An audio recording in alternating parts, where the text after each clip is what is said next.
Hi guys and welcome back to the channel Deepak Yadav Education. Welcome to the daily current affairs of 13th of August 2021. तो guys आज है तारीख 13 अगस्त 2021 और है Friday. आज की तारीख से जितने भी मोस्ट इंपॉर्टेंट करंट अफेयर्स बनेंगे उन सभी करंट अफेयर्स को हम लोग डिटेल में डिस्कस करेंगे। नाउ बढ़ते हैं आगे, शुरुआत करेंगे एक छोटे से मोटिवेशन के साथ। इंपॉर्टेंट है, देखो यहाँ पर मोटिवेशन ये बोलता है stay positive, work hard, make it happen. आपने अपना गोल डिसाइड कर लिया है, बहुत अच्छी बात है, लेकिन अब अपने गोल के प्रति हमेशा ही अपनी पॉजिटिविटी दिखानी है, हार्ड वर्क करना है और हार्ड वर्क भी स्मार्टली करना है। ऐसा नहीं कि हम लोग लगे पड़े हैं, कुछ ना कुछ चीज़ें आपको स्मार्टनेस यहाँ पर दिखानी पड़ेगी, उसके बाद यहाँ पर ये चीज़ें पॉसिबल होती हुई नजर आएंगी। और एक चीज़ यहाँ पर मैं और ऐड करना चाहूँगा, देखो अपने अंदर पॉजिटिविटी को रखने के साथ साथ एक चीज़ ये भी रखनी है कि जो मतलब है वो अपने आप से रखना चालू करो। ठीक है, ऐसा नहीं है कोई दोस्त बना रखे हैं बहुत सारे, तो दोस्तों से मतलब रखना बिल्कुल एकदम कम ही कर दो तो ही ज़्यादा बेटर है। अकेला रहना सीखो। ठीक है, पहली बात मेरा कहने का मतलब यह है, अकेला रहना सीखोगे लाइफ में बहुत कुछ सीखने को मिलेगा।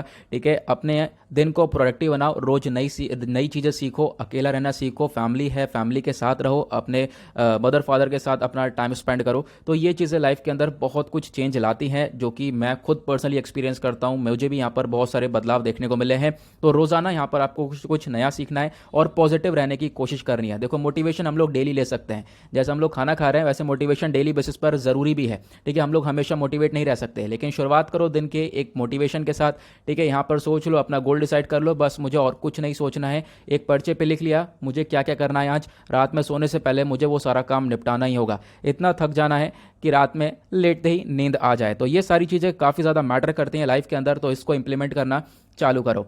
नाउ बढ़ते हैं आगे, बट आगे बढ़ने से पहले गाइज अगर आप लोगों को इस लेक्चर का पीडीएफ चाहिए तो नीचे डिस्क्रिप्शन बॉक्स में आप सभी लोगों को टेलीग्राम का लिंक दिया गया है, वहां से जाकर आप लोग इस लेक्चर के पीडीएफ को डाउनलोड कर सकते हो। और ये है मेरी Instagram ID Deepak Yadav education, यहाँ पर जाकर मुझे फॉलो कर लेना। अपनी जितनी भी क्वेरीज है मुझसे आप लोग यहाँ पर पूछ सकते हो, इसका लिंक भी नीचे डिस्क्रिप्शन बॉक्स में दिया गया है। एक बार नजर मार लेते हैं कौन कौन सा आर्टिकल्स का डिस्कशन करना है हम लोग को आज के वीडियो में। बहुत ज़्यादा इंपॉर्टेंट आर्टिकल्स हैं। सबसे पहला आर्टिकल एनवायरमेंट के पर्सपेक्टिव से काजीरंगा नेशनल पार्क चर्चा में है। कल द हिंदू में कवर किया गया, इंडियन एक्सप्रेस में कवर किया गया, लाइव मिट में कवर किया गया है। तो हम लोग डिटेल में चर्चा करेंगे ये क्यों न्यूज़ में कवर किया गया है, काजीरंगा नेशनल पार्क कहां पर है, इसकी क्या खासियत है, बहुत सारी चीजें आप लोग को यहां पर जानने को मिलने वाली हैं। सेकंड आर्टिकल में हम लोग बात करने वाले हैं ग्लोबल यूथ टोबैको सर्वे 4 के बारे में। अब यहाँ पर टोबैको के रिगार्डिंग सर्वे हुआ है, इसके अंदर पता ये चला है बहुत सारे बच्चे हैं जो कि यहाँ पर इस टोबैको का इस्तेमाल कर रहे हैं। तो इसका डिस्कशन करेंगे, प्लस मैं आपको बताऊंगा कि किस प्रकार से हम लोग इन चीज़ों से लड़ सकते हैं, क्या वे फॉरवर्ड होगा। मेंस के पर्सपेक्टिव से बहुत ज़्यादा इंपॉर्टेंट आर्टिकल ये होने वाला है। थर्ड आर्टिकल आपका पॉलिटी के पॉइंट ऑफ व्यू से इंपॉर्टेंट है। Scheduled tribes amendment bill pass किया गया है, अब यहाँ पर ये 2021 वाला है, तो इसके अंदर क्या बदलाव हुए हैं आगे हम लोग डिस्कस करने वाले हैं आज के इस वीडियो में। देन उसके बाद एक और आर्टिकल है सोशल इश्यूज के पॉइंट ऑफ व्यू से, वो है स्कीम फॉर बेगर्स। बेगर्स के लिए एक स्कीम लाई गई है और वो स्कीम किस प्रकार से यहाँ पर बेगर्स का फायदा करेगी, जो भी भिखारी हैं एक तरीके से, जो भीख मांग रहे हैं किसी ना किसी वजह से, उनको एक तरीके से यहाँ पे क्या फायदा पहुंचाएगा ये स्कीम का नाम क्या है, बहुत सारी इंपॉर्टेंट चीजें हैं। देन उसके बाद इकोनॉमी के पर्सपेक्टिव से एक आर्टिकल है ड्राफ्ट इंडियन पोर्ट्स बिल 2021, ये पिछले कुछ दिनों में लगातार चर्चा में है। तो यहाँ पर ये पोर्ट बिल क्या है और क्या बदलाव हो रहा है इस पोर्ट बिल के अंदर, इसके बारे में डिस्कशन होगा। देन उसके बाद FEMBOSA ये क्या है, इसके बारे में चर्चा करेंगे। रिसेंटली काफ़ी ज़्यादा न्यूज़ में इसको कवर किया गया है। उसके बाद एट द लास्ट हम बात करने वाले हैं मॉनेटरी पॉलिसी को लेकर। RBI का एक तरीके से आप कह सकते हो रिजर्व बैंक ऑफ इंडिया का जो फोरकास्टिंग है वो काफ़ी एक तरीके से इंडिया को लेकर बुरी है, वो क्या है आगे हम लोग देखने वाले हैं। नाउ बढ़ते हैं आगे, शुरुआत करेंगे हम लोग अपने एनवायरमेंट सेक्शन से। तो आपका जो टॉपिक है एनवायरमेंट का जितना भी है वो सब GS पेपर 3 के अंदर में आता है। तो यहाँ पर जो एनवायरमेंट का पहला आर्टिकल है वो है काजीरंगा नेशनल पार्क, जो कि असम के अंदर देखने को मिलेगा। अब ये चर्चा में है तो हम लोग देख लेते हैं क्यों है चर्चा में। ये द हिंदू का आर्टिकल आपको नीचे दिख रहा होगा और यहाँ पर आप देख पाओगे ये इसलिए चर्चा में है क्योंकि हमारे देश में ये पहला ऐसा नेशनल पार्क बन चुका है जो कि सैटेलाइट फोन्स का इस्तेमाल करेगा। जो सैटेलाइट से कनेक्शन होगा फोन्स का, उन फोन्स का इस्तेमाल किया जाएगा ताकि जो जानवरों की पोचिंग होती है, उनकी इलीगल ट्रेडिंग होती है, उनको पता लगाया जा सके। प्लस कोई अगर एक तरीके से नेचुरल डिजास्टर वाली चीज़ें देखने को मिलती हैं, जैसे कि कोई इमरजेंसीज वगैरह हो गई, फ्लड्स वगैरह की सिचुएशन देखने को मिल गई, तो वहाँ पर भी इन फोन्स का इस्तेमाल किया जा सकता है क्योंकि ये सैटेलाइट से डायरेक्टली कनेक्टेड है। तो इन फोन्स को किसको दिया जाएगा, जो वहाँ के फॉरेस्ट के जो पर्सनल हैं उनको, यहाँ पर जो लोग हैं उनको यहाँ पर प्रोवाइड किया जाएगा। और यहाँ पर आप कह सकते हो कि असम सरकार ने लगभग यहाँ पर एक तरीके से 16 लाख रुपए खर्चे हैं इन फोन्स के रिगार्डिंग। तो आपको ध्यान रखना है ये काजीरंगा नेशनल पार्क ऐसा पहला नेशनल पार्क बन चुका है कंट्री के अंदर जो कि सैटेलाइट फोन्स का इस्तेमाल करेगा। अब हम लोग काजीरंगा नेशनल पार्क के बारे में पढ़ लेते हैं, क्योंकि यहाँ पर अगर मैं बात करूँ इस पार्क के बारे में पिछले सभी एग्जाम्स में पूछा गया है, ना ही वो यूपीएससी हो, हर किसी एग्जाम में यहाँ पर काजीरंगा नेशनल पार्क के बारे में पूछा गया है। तो ये कहाँ पर है, तो असम के अंदर आपको ये देखने को मिलेगा। असम कहाँ पर है, ये इंडिया का मैप है और यहाँ पर आपको ये असम देखने को मिलेगा, यहीं पर ये काजीरंगा नेशनल पार्क देखने को मिल जाएगा। लीगल स्टेटस के बारे में बात करें, मतलब इसको नेशनल पार्क कब डिक्लेयर किया गया था, तो 1974 में इसको नेशनल पार्क डिक्लेयर किया गया। और साथ ही साथ एक टाइगर रिजर्व भी है, वो 2007 से एक टाइगर रिजर्व भी आपको ध्यान रखना है। ओके, तो यहाँ पे जो जो इंपॉर्टेंट चीज़ें मैं आपको बताता हुआ चल रहा हूँ। अब यहाँ पर ये जो काजीरंगा नेशनल पार्क है, इसको इंटरनेशनल स्टेटस भी मिल चुका है और ये कोई नया स्टेटस नहीं है, ये बहुत पुराना ही मिल चुका है आप कह सकते हो। इसको UNESCO world heritage site declare कर दिया गया था 1985 के अंदर, तो आज के टाइम पर ये विश्व विरासत के अंदर आता है, तो आपको ध्यान रखना है। उसके बाद यहाँ पर एक इंपॉर्टेंट बर्ड एरिया भी डिक्लेयर किया गया है, इसको रिकग्नाइज किया गया है किसके द्वारा, बर्ड लाइफ इंटरनेशनल के द्वारा। तो मतलब इंटरनेशनल लेवल पर दो तरीके से इसकी पहचान बन जाती है, आपको ध्यान रखना है। क्वेश्चन आप लोगों से यह है कि हमारे पास अब कितनी टोटल वर्ल्ड हेरिटेज साइट्स हैं, क्योंकि अभी यहाँ पर रिसेंटली चेंजेस हुए हैं और अब यहाँ पर टोटल कितनी हेरिटेज साइट्स हैं ये आप लोगों को बताना है। हालांकि यहाँ पर ये मैंने आर्टिकल लगा रखा है इसके रिगार्डिंग, आप लोग बताना नीचे कमेंट सेक्शन में, मुझे लगता है वहाँ पे आर्टिकल के अंदर सही से दिख नहीं रहा होगा। ओके, नेक्स्ट अगर हम बात करें काजीरंगा नेशनल पार्क के बायोडाइवर्सिटी के बारे में, तो यहाँ पर कौन कौन से जानवर पाए जाते हैं, तो देखो यहाँ पर दुनिया के अंदर सबसे ज़्यादा जो वन हॉर्न राइनोस पाए जाते हैं, एक सींग वाला जो ये राइनो है, वो सिर्फ और सिर्फ काजीरंगा नेशनल पार्क के अंदर पाया जाता है। काजीरंगा के बाद जो है पोबीतोरा वाइल्ड लाइफ सेंचुरी है, मतलब ये दोनों ही ऐसा हैं जहां पर वन हॉर्न राइनोज सबसे ज़्यादा पाए जाते हैं अगर हम लोग बात करें दुनिया के अंदर, तो ये काफ़ी इंपॉर्टेंट चीज़ है। देन उसके बाद यहाँ पे अगर हम लोग बात करें तो वन हॉर्न राइनो के अलावा और भी बहुत सारे जानवर पाए जाते हैं, बड़े बड़े यहाँ पर प्रजातियाँ हैं, जैसे कि राइनो हो गया, elephant, royal Bengal tiger, Asiatic water buffalo, तो ये सारे जानवर भी यहाँ पर पाए जाते हैं। 2018 में एक सेंसस हुआ था, उस सेंसस के दौरान पता ये चला कि लगभग 2413 राइनोज यहाँ पर हैं और साथ ही साथ 1100 एलिफेंट्स हैं, वो यहाँ पर इस सेंसस ने बताया था। ये काजीरंगा नेशनल पार्क की बात हो रही है। उसके बाद आप कह सकते हो एक और सेंसस हुआ था, टाइगर सेंसस करवाया गया था 2014 के अंदर, जहाँ पर पता ये चला कि काजीरंगा के अंदर जो टाइगर्स हैं वो भी लगभग 103 के आसपास हैं। आज के टाइम पर ऑब्वियसली बात है इंक्रीज हुए हैं। नाउ अगर हम लोग बात करें जो थर्ड हाईएस्ट पॉपुलेशन है टाइगर की, वो काजीरंगा के अंदर ही देखने को मिलेगी। लेकिन क्वेश्चन ये होगा पहली और दूसरी पॉपुलेशन कहाँ पर सबसे ज़्यादा है, तो जिम कॉर्बेट नेशनल पार्क, यहाँ पर सबसे ज़्यादा टाइगर्स आपको देखने को मिलेंगे। ये कॉर्बेट नेशनल पार्क उत्तराखंड के अंदर है। उसके बाद बंदीपुर नेशनल पार्क जो कि कर्नाटक के अंदर है, यहाँ पर सेकेंड नंबर पर टाइगर की पॉपुलेशन है और थर्ड नंबर पर जो टाइगर है सबसे ज़्यादा है वो कहाँ पर है, वो है काजीरंगा नेशनल पार्क। अगर हम लोग बात करें इस पार्क के आसपास से कोई रिवर्स और हाईवेज, बिल्कुल नेशनल हाईवे 37 पास होता है इस पार्क के थ्रू। उसके बाद लगभग 250 से ज़्यादा सीजनल वाटर बॉडीज़ जो है यहाँ से बहती हुई निकलती हैं। कुछ और भी नेशनल पार्क हैं आसाम के अंदर, ये देखो हमने डिस्कस किया है, मैं आपको बताता हूँ सारे मिलाकर कितने नेशनल पार्क हैं। पहले तो आप लोग यहाँ पर देख सकते हो कुछ और इंपॉर्टेंट नेशनल पार्क है जो कि कहीं ना कहीं चर्चा में रहते हैं हमेशा, वो है Manas National Park, Dibru Saikhowa National Park, Nameri National Park, Rajiv Gandhi Orang National Park, Dehing Patkai National Park, Raimona National Park. यहाँ पे असम के अंदर 7 नेशनल पार्क्स देखने को मिल जाएंगे। ये पूरा का पूरा असम का मैप है, यहाँ पे आप लोग देख पा रहे होंगे इसकी लोकेशन। जो छठा नेशनल पार्क है वो है रायमोना नेशनल पार्क, जिसको अभी 2021 के अंदर नोटिफाई किया है। और 7वें नंबर पे है दिहिंग पतकाई नेशनल पार्क, जिसको जून 2021 के अंदर नोटिफाई किया है। मैंने द हिंदू में इसको कवर भी किया था डिटेल में, मैंने आपको नोट्स वगैरह भी प्रोवाइड करवा दिए थे जब ये 7वां नेशनल पार्क जो है एक तरीके से नोटिफाई किया गया।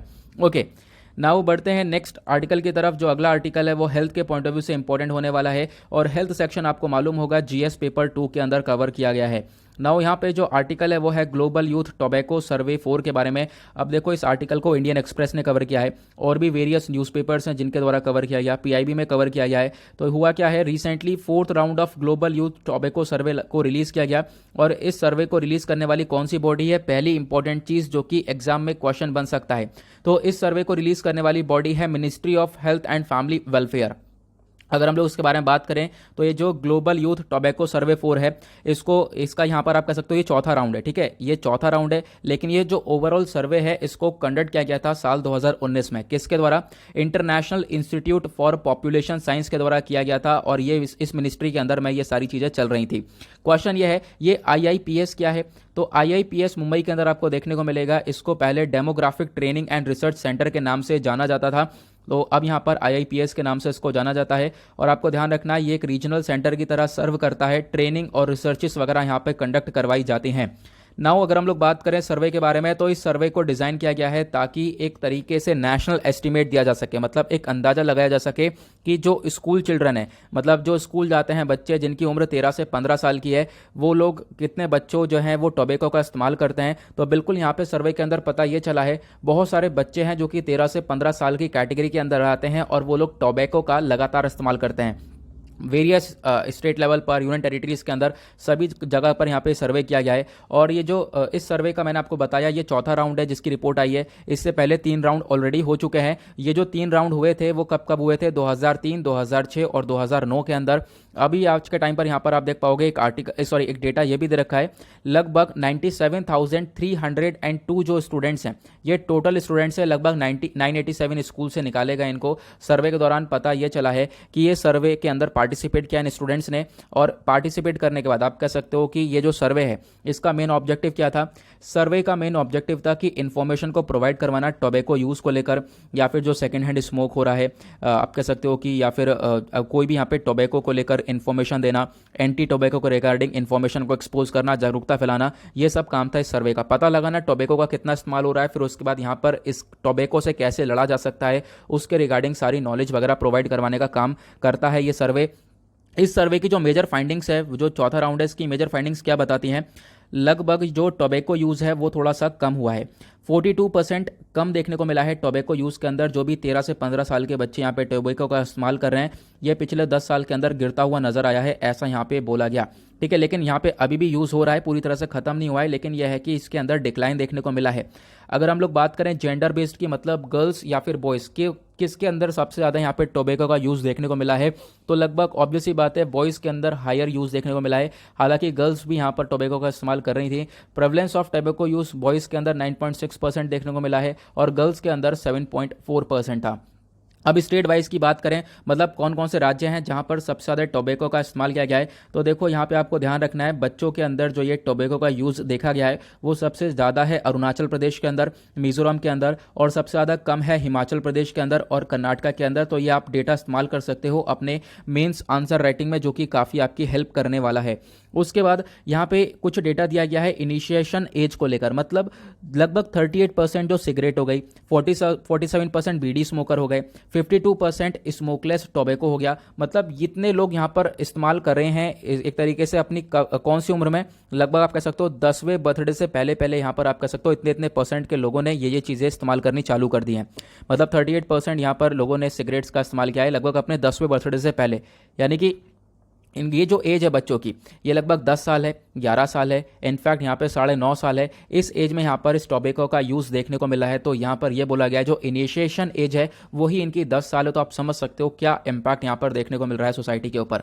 क्वेश्चन ये है, क्या यहाँ पे हमारे पास कोई मेजर नहीं है इस टोबैको को इस्तेमाल को रोकने के लिए? क्या हमारे पास कोई चीज़ें नहीं है? बिल्कुल हमारे पास बहुत सारी चीज़ें देखने को मिल पाएंगी। बहुत सारे हमारे पास आप देख पाओगे फ्रेमवर्क हैं। जैसा पहला है हमारे पास एडॉप्शन ऑफ WHO FCTC। ये क्या है? तो इंडिया ने देखो एडॉप्ट करा था टोबैको कंट्रोल प्रोविजन को। ये अंडर वर्ल्ड हेल्थ ऑर्गेनाइजेशन के अंडर में आता है। और ये आप कह सकते हो कि ये जो FCTC है यह है फ्रेमवर्क कन्वेंशन और टोबैको कंट्रोल। जो तंबाकू है इसको कंट्रोल करने के लिए यहाँ पे रूल्स एंड रेगुलेशंस लाए गए हैं। तो इंडिया के पास ये इनिशिएटिव है।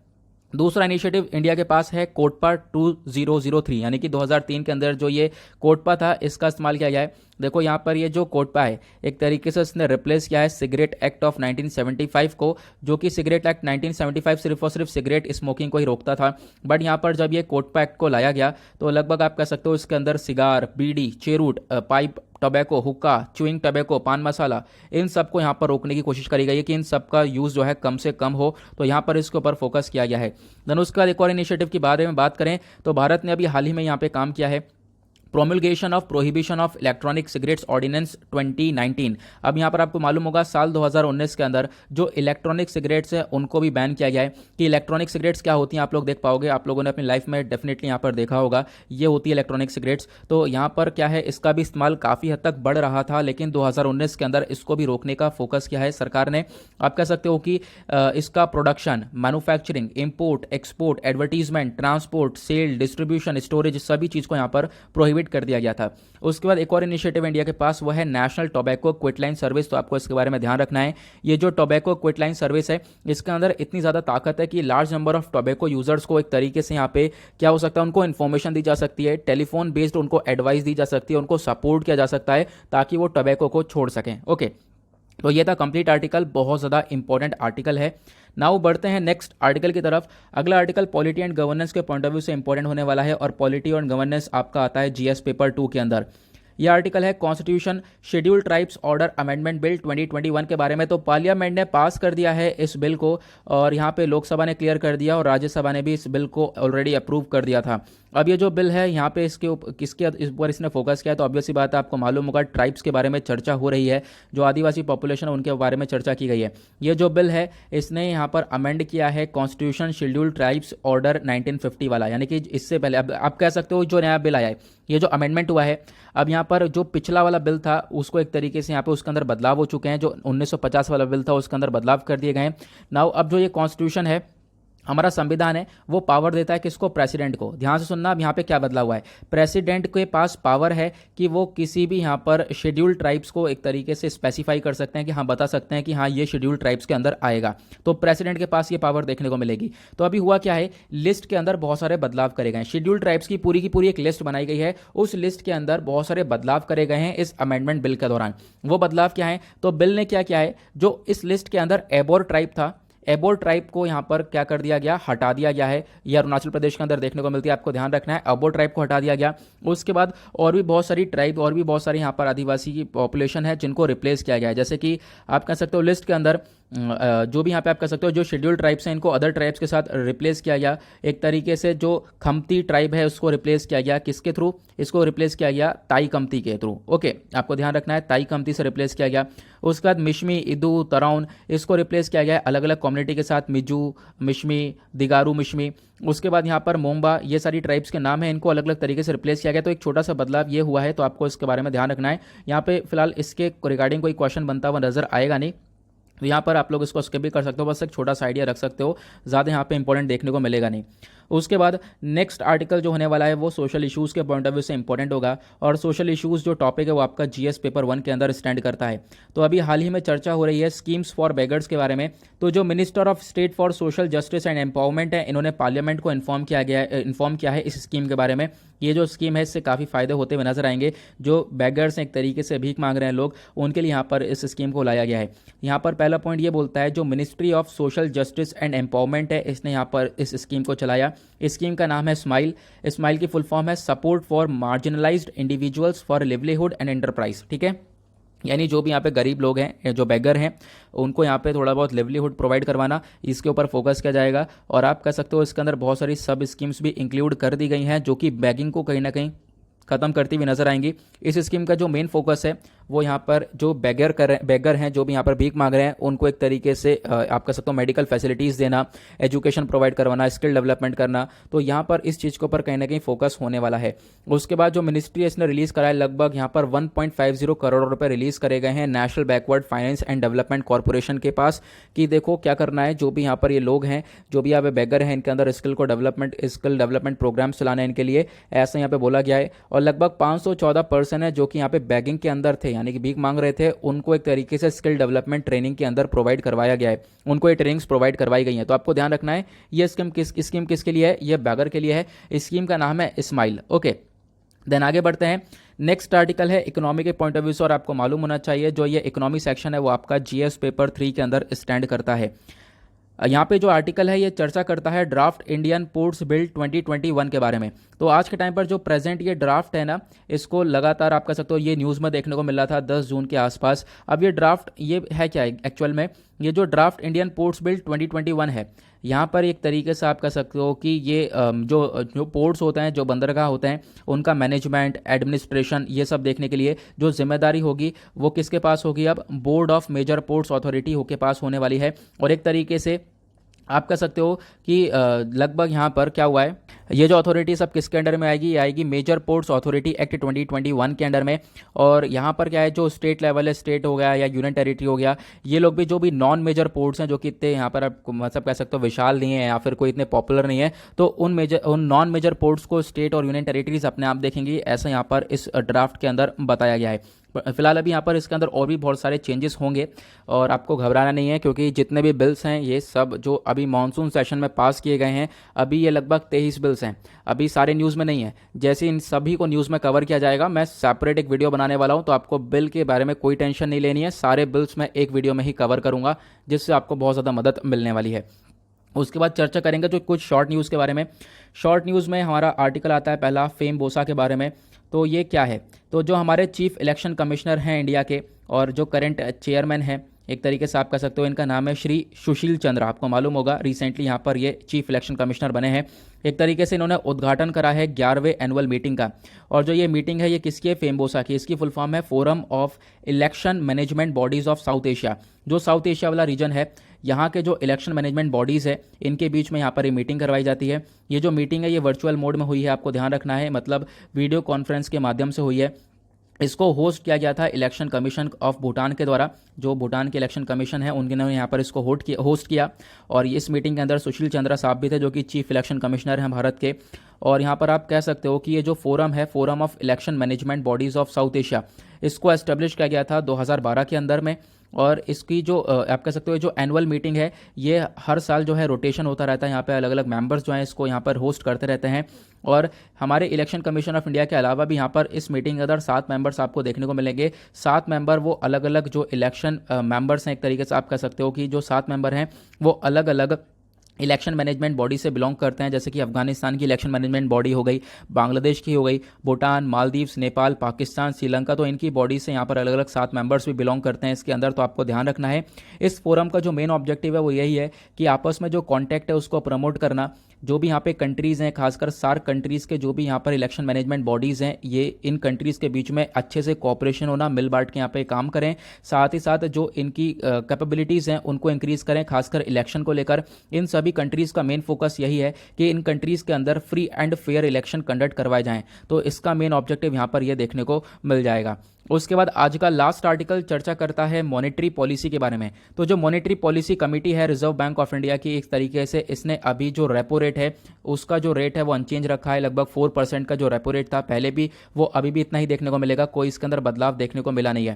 क्वेश्चन पहला ये है कि ये रेपो रेट क्या है जिस वजह से यहाँ पे चर्चा में है। तो आपको मालूम होना चाहिए जो आरबीआई क्या है, हमारी सेंट्रल बैंक है, बाकी जो दूसरे बैंक्स हैं वो सब कमर्शियल बैंक्स हैं। तो रेपो रेट में होता क्या है, जब आरबीआई फंड प्रोवाइड करवाती है कमर्शियल बैंक को एक रेट पर, ठीक है, एक तरीके से आप कह सकते हो इंटरेस्ट रेट पर। क्या होता है, जब कमर्शियल बैंक यानी जब सेंट्रल बैंक, जब आरबीआई क्या करती है, एक फंड प्रोवाइड करवाती है किसको, कमर्शियल बैंक को। जैसे यहाँ पे आप देख सकते हो 1 करोड़ रुपए यहाँ पे प्रोवाइड करवा दिए हैं कमर्शियल बैंक को। अब क्या होगा, जो ये कमर्शियल बैंक है इसको किसके थ्रू लौटाएगा, इंटरेस्ट के थ्रू लौटाएगा। तो यहाँ पे जो 1 करोड़ रहेगा प्लस जो ये 96 है, ये इंटरेस्ट देखने को मिल जाएगा। ये जो 96 है कहीं ना कहीं रेपो रेट कहलाएगा। तो आपको ध्यान रखना है, ये होता है रेपो रेट। ओके उसके बाद यहाँ पे आज के टाइम पे जो है रिजर्व बैंक ऑफ इंडिया ने फोरकास्टिंग करी। इन्होंने यहाँ पर ये बोला कि देखो यहाँ पे भविष्यवाणी करते हुए पता ये चलता है कि इंडिया की इकोनॉमी ज़्यादा ग्रो होगी नहीं, और फोरकास्टिंग को थोड़ा सा घटा दिया इन्होंने। इसके पीछे का रीज़न आपको पता ही होगा, कोविड-19 हो गया। कोविड-19 की वजह से इकोनॉमी हमारी पूरी तरह से शटडाउन हो चुकी है, लॉकडाउन्स की वजह से शटडाउन हो चुकी है।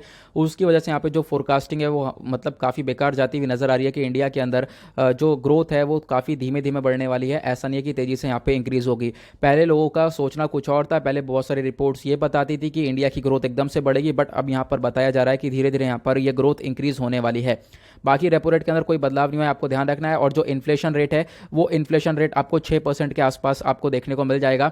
और आपको ध्यान रखना है इन्फ्लेशन रेट कैसे डिसाइड किया जाता है, तो 4+-2 यहाँ पर ये फंडा इस्तेमाल किया जाता है। तो 4+-2 का इस्तेमाल किया जाता है। आपको ध्यान रखना है होता क्या है, जो महंगाई है वो लगभग ज़्यादा से ज़्यादा 6% होगी और कम से कम 2% होगी, ठीक है। इससे कम नहीं हो सकती, इससे ज़्यादा नहीं हो सकती। ये डिसाइड किया था मॉनेटरी पॉलिसी कमेटी ने। बस आज के टाइम पर जो इन्फ्लेशन है वो यहाँ पर ये 6 को क्रॉस करता हुआ नजर आएगा। महंगाई कुछ हद से पार यहाँ पर निकलती हुई नजर आएगी। ओके नाउ ये थे कुछ इंपॉर्टेंट आर्टिकल। इसी के साथ करते हैं लेक्चर को समाप्त। मिलते हैं आप लोगों से नेक्स्ट वीडियो में। आज के लिए bye bye, have a nice day, thank you and जय हिंद।